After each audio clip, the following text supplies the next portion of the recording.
വിലായത്ത് ബുദ്ധന്റെ റിവ്യൂ ആയിട്ടാണ് വന്നിരിക്കുന്നത്. ഒരു സാധാരണ പ്രേക്ഷകൻ എന്ന നിലയിൽ 130 രൂപയും കൊണ്ടുപോയിട്ട് കണ്ടു എന്ന നിലയിൽ പറയുകയാണെങ്കിൽ അത്രത്തോളം ഒരു വലിയ പടങ്ങളൊന്നുമല്ല. കാരണം എന്താണെന്ന് വെച്ചാൽ കുറച്ച് ഭാഗങ്ങളിൽ വലിച്ചു നീട്ടുമ്പോൾ നമുക്ക് നല്ല രീതിയിൽ ഉറങ്ങാൻ കഴിയുന്നുണ്ട്. ആദ്യത്തെ കാര്യങ്ങളൊക്കെ പോലീസ് സ്റ്റേഷനും സീനും കാര്യങ്ങളൊക്കെ കാണുമ്പോൾ, പിന്നെ അത് മാത്രമല്ല മറയൂറിന്റെ ഒരു ഭംഗി മൊത്തത്തിൽ എന്ന് പറഞ്ഞു കഴിഞ്ഞാൽ സിനിമയിൽ ചേർത്തിട്ടുണ്ട്.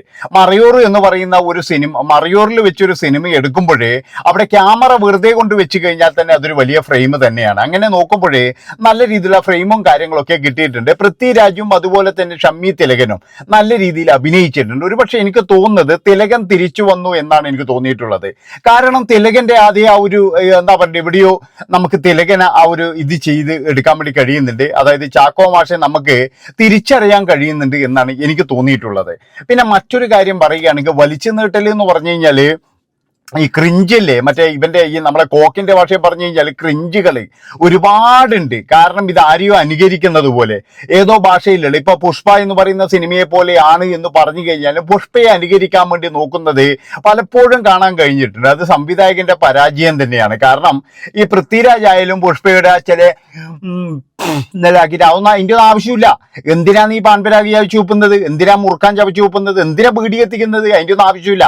പിന്നെ വേറൊരു കാര്യം എന്ന് പറഞ്ഞാൽ ഇത്രയും കോടിക്കണക്കിന് ആസ്തിയുള്ള ഒരാളാണെങ്കിൽ അയാൾക്ക് നല്ല രീതിയിൽ തന്നെ ചന്ദനം കടത്താം. അല്ലാതെ എങ്ങനെയെങ്കിലും ചന്ദനം കടത്തിയിട്ട് വേണ്ടല്ലോ ജീവിക്കാൻ വേണ്ടിയിട്ട്. അയാൾക്ക് ഇഷ്ടം പോലെ കോടികളുടെ കച്ചവടമാണ് അയാൾ നടത്തുന്നത്. പക്ഷേ അയാളുടെ വേഷം കണ്ടു കഴിഞ്ഞാൽ ഒന്നുമല്ല. നേരെ മറിച്ച് പുഷ്പയിൽ നമുക്ക് എല്ലാവർക്കും അറിയാം, അവരാദ്യം കൂലിപ്പണിക്ക് പോകുന്നതെന്ന് നമ്മളെല്ലാവരും കണ്ടതാണ്. ഇതിൻ്റെ അകത്ത് അങ്ങനെയൊന്നുമല്ല. ഇതിൻ്റെ അകത്ത് എന്ന് പറഞ്ഞാൽ ഒടുക്കം മുതൽ ലാസ്റ്റ് വരെ ആ പൊട്ടിയൊരു ജീപ്പ് മാത്രമേ ഉള്ളൂ, വേറെ ഒന്നും ഇല്ലാന്ന് എനിക്ക് പറയാനുള്ളൂ. ഇതൊക്കെ എന്ന് പറഞ്ഞ സംവിധായകന്റെ ഒരു വലിയ പരാജയം തന്നെയാണ്. എന്നാൽ കണ്ടിരിക്കാൻ കഴിയുമോ എന്ന് ചോദിച്ചു കഴിഞ്ഞാൽ ഒരു പൃഥ്വിരാജിന്റെ സിനിമ എന്നുള്ള നിലയിൽ കണ്ടിരിക്കാൻ കഴിയും. പക്ഷേ ഇഷ്ടപ്പെടാത്ത ആൾക്കാരുണ്ടാകും. ഞാൻ എൻ്റെ കാര്യം മാത്രമാണ് പറയുന്നത്. എനിക്ക് അത്രത്തോളം അത് ഇഷ്ടപ്പെടാൻ കഴിഞ്ഞിട്ടില്ല. ആദ്യത്തെ സീനും ലാസ്റ്റിലത്തെ സീനും ഒക്കെ, ആദ്യത്തെ കുറച്ച് ഭാഗങ്ങളൊക്കെ നല്ല ഓക്കെയാണ്. ലാസ്റ്റിലൊക്കെ എന്ന് പറഞ്ഞാൽ ഭയങ്കരമായിട്ട് ബോറാക്കി കഴിഞ്ഞു. എന്തോ ഒരു ബോറ് എന്ന് പറഞ്ഞു കഴിഞ്ഞാൽ ഇത് എന്താ പറയണ്ടേ, ആ ഒരു ജീപ്പ് മലേൻ്റെ മുകളിലേക്ക് കയറുന്ന ഒരു രംഗലുണ്ട്. എൻ്റെ മോനെ ചെങ്ങാതി അതൊന്നും വേണ്ടായിരുന്നായിരുന്നു. അതിൻ്റെ ആവശ്യം എന്താണ്? വെറുതെയെങ്കിലും കുറേ മറ്റേ ക്യാമറയും വെച്ചിട്ട് എന്തോ ചെയ്തതുപോലെയും, പിന്നെന്ന് പറഞ്ഞാൽ മാസ് കാണിക്കാൻ നോക്കുന്നത്, ജീപ്പ് മറിഞ്ഞിട്ട് അവിടെ നിന്ന് എണീക്കാൻ നോക്കുന്നത്, അങ്ങനെയുള്ള ഒരുപാട് കാര്യങ്ങൾ. പിന്നെ ഒരുപാട് ചോദ്യങ്ങളുണ്ട്. എന്തായിരുന്നു, എവിടെയായിരുന്നു, എങ്ങനെയാണ് ഇയാൾ വീണത്, എങ്ങനെയാണ് ഇയാൾ ആ കക്കൂസ് കുഴിയിൽ വീണത് എന്നുള്ള ഒരുപാട് ചോദ്യങ്ങളുണ്ട്. ഇയാൾ ഡീസൻ്റ് ആണോ ഇനി ഇൻഡീസൻ്റ് ആണോ എന്നുള്ള ഒരുപാട് ചോദ്യങ്ങളുണ്ട്. അതായത് ഒരു പിന്നെ എന്താ പറയേണ്ട, ഒരു സ്ത്രീയുടെ ഒരു നമുക്ക് എല്ലാവർക്കും അറിയാം, ഒരു ചില നാട്ടിലൊക്കെ ഉള്ള പോക്ക് കേസുകൾ എന്നല്ലേ പറഞ്ഞത്, അതേപോലെയുള്ള ഒരു സ്ത്രീയുടെ വീട്ടിലേക്ക് പോയിട്ട് അവിടുത്തെ കക്കൂസ് ടാങ്കിൽ വീഴുകയാണ്. അപ്പോൾ ഇയാൾ എങ്ങനെയാണ് അവിടെ വീണ്, ഇയാൾ ആരെങ്കിലും ചതിച്ചതിൻ്റെ അകത്ത് വീഴ്പ്പിച്ചതാണോ എന്നുള്ള കാര്യത്തിനൊന്നും കൃത്യമായിട്ടുള്ള ഒരു അറിവൊന്നുമില്ല. പിന്നെ നമ്മൾ അത്രത്തോളം എന്ന് പറഞ്ഞു കഴിഞ്ഞാൽ എല്ലാ നോവലുകളൊക്കെ വായിച്ചു പോയി, അല്ലെങ്കിൽ ഇതൊരു നോവലാണ്, ഈ വിലായത്ത് ബുദ്ധ എന്ന് പറയുന്ന ഒരു നോവലാണെന്നാണ് പറയുന്നത്.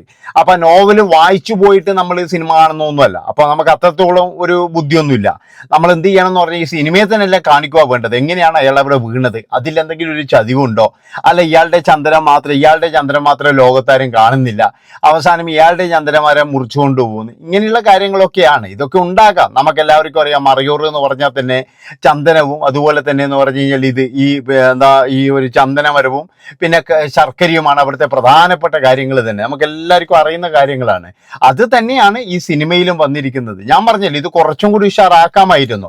ഇതുപോലെ ഈ പുഷ്പേനെ പോലെ മറ്റേ ചന്ദനമരം മാത്രം കൊണ്ടുപോകേണ്ട പരിപാടിയും, അതുപോലെ തന്നെ എന്ന് പറഞ്ഞാൽ ഈ ചന്ദനമരം മോഷ്ടിച്ച് ജയിലിൽ നിന്ന് കോടതിയിൽ നിന്ന് ചന്ദനമരം മോഷ്ടിക്കുന്നുണ്ട്. അതിൻ്റെ ചേതോവികാരം എന്താണെന്ന് പിന്നീട് ഒരു വിവരവും ഇല്ല. അതാണ് മനസ്സിലാക്കേണ്ടത്. ഈ സുരാജ് വെഞ്ഞാറമൂട് എന്തിനാണ് ആ ചന്ദനമരം മോഷ്ടിക്കാൻ പറഞ്ഞത്? അയാൾക്ക് കൃത്യമായിട്ട് റോഡ് കാണാൻ വേണ്ടിയിട്ടാണോ, അല്ലെങ്കിൽ ഇനിയിപ്പം പിന്നെ വേറെ എന്തെങ്കിലും ഉദ്ദേശത്തിനാണോ എന്നുള്ളതിൽ ഒരു കണക്ഷനുമായിട്ടില്ല.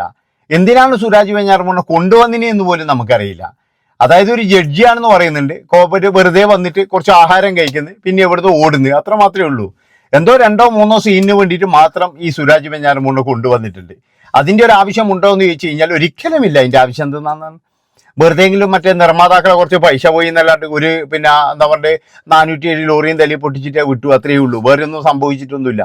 പിന്നെ കുറേ മടുക്കുന്ന കുറേ മറ്റേ എന്താ പറയുക ഈ ഭയങ്കരമായിട്ടുള്ള എന്താ പറയുക ഒരു ഭയങ്കര പറന്നുപോക്ക് ഇതൊക്കെയാണ് കാണിക്കുന്നത്. അയ്യോ ഭയങ്കര ബോർ. അതൊന്നും നമുക്ക് ദഹിക്കത്തേ ഇല്ല. പിന്നെ മറ്റേ ബാക്ക്ഗ്രൗണ്ട് സ്കോറിലെന്ന് പറഞ്ഞു കഴിഞ്ഞാൽ നല്ല രീതിയിൽ സ്കോർ ചെയ്തിട്ടുണ്ട് ബാക്ക്ഗ്രൗണ്ട്. അതിപ്പോൾ എല്ലാ സിനിമയിലും ഇല്ലാന്ന് ജിങ്കിച്ച് ജിങ്കിച്ച് ജിങ്കിച്ച് ജിങ്കിച്ച് എന്ന് പറഞ്ഞ ഒരു സംഭവം ഉണ്ടല്ലോ, അത് എല്ലാ സിനിമയിലും ഉണ്ടിപ്പോഴേ. എല്ലാ സിനിമയിലും അത് തന്നെയാണ്. എവിടെ പോയി കഴിഞ്ഞാൽ ആ ഒരു മ്യൂസിക് തന്നെയാണ്. അതിൽ വലിയ വിട്ടുപിടിക്കലൊന്നുമില്ല. അവസാനം എന്ന് പറഞ്ഞു കഴിഞ്ഞാൽ വില്ലന്മാരെടുക്കെ പോയിട്ട് അടിയെല്ലാം കഴിഞ്ഞപ്പോൾ അറിയുന്നത് ഇത് ഇവരെല്ലാം ഒന്നും ചെയ്തത് എന്ന്. അവിടെ ഒരു എന്തോ ഒരു കണക്ഷൻ ഇല്ലാതെ പോയി എന്നേ പറയാൻ പറ്റുള്ളൂ. എന്താണെന്നറിയില്ല, വില്ലന്മാർക്ക് ഇനി പവർ കുറഞ്ഞതാണോ, ഇനി പൃഥ്വിരാജിന് പവർ കുറഞ്ഞതാണോ, ഇനി അല്ല പൃഥ്വിരാജിന് ഇത് അഭിനയിച്ചിട്ട് എവിടെയെങ്കിലും പോകാനുണ്ടോ, ധൃതി വെച്ച് അഭിനയിച്ചതുപോലെയും ധൃതി വെച്ച് ഇത് തീർത്ത പോലെയും.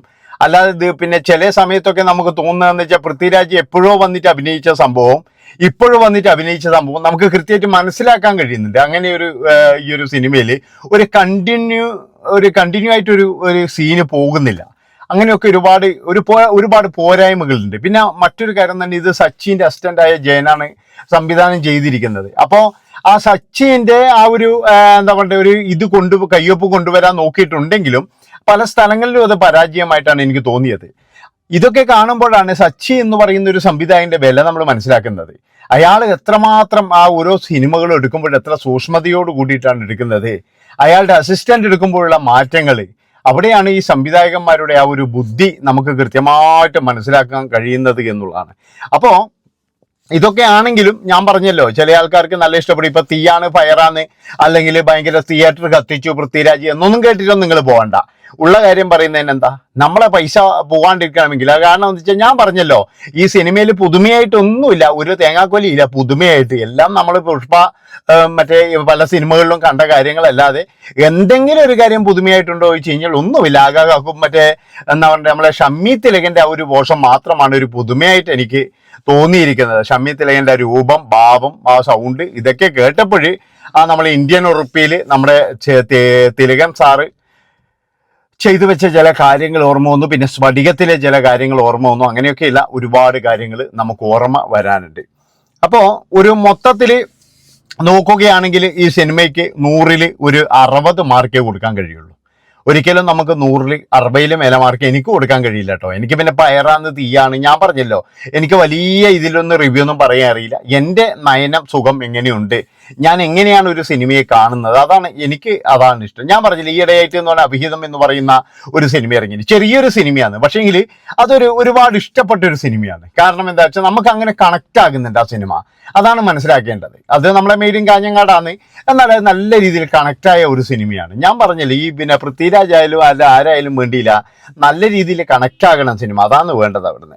പിന്നെ ഷമ്മി തിലകൻ എന്ന് പറയുന്നത് ഒരു മുതല് തന്നെയാണ്. ആളുണ്ടെങ്കിൽ സിനിമയ്ക്ക് ഒരു മിനിമം ഗ്യാരണ്ടി ഉണ്ടാവും എന്നാണ് എനിക്ക് ഇനി പല സംവിധായകരോടും പറയാനുള്ളത്. അയാളെ ഒന്നും അങ്ങനെ മൂലക്കിരുത്തേണ്ട ഒരു വ്യക്തിയൊന്നുമല്ല. നല്ല രീതിയിൽ ഷമ്മി തിലകനെ ഉപയോഗിച്ചു കഴിഞ്ഞാൽ സിനിമകൾക്ക് ഗുണം കൂടുമെന്നല്ലാതെ ഒരിക്കലും ദോഷം ചെയ്യില്ല. അങ്ങനെ പല ഇതിലും അഭിപ്രായ വ്യത്യാസങ്ങളുണ്ടെങ്കിലും ഷമ്മി തിലകൻ ആളൊരു മുതല് തന്നെയാണ്. ഇത്രയും പറഞ്ഞുകൊണ്ട് ഈ ഒരു വീഡിയോ ഇവിടെ വെച്ച് വൈൻഡപ്പ് ചെയ്ത് ഇഷ്ടപ്പെട്ട് കഴിഞ്ഞാൽ എല്ലാവരും ചാനൽ സബ്സ്ക്രൈബ് ചെയ്ത് കൂടിക്കോ. നന്ദി, നമസ്കാരം.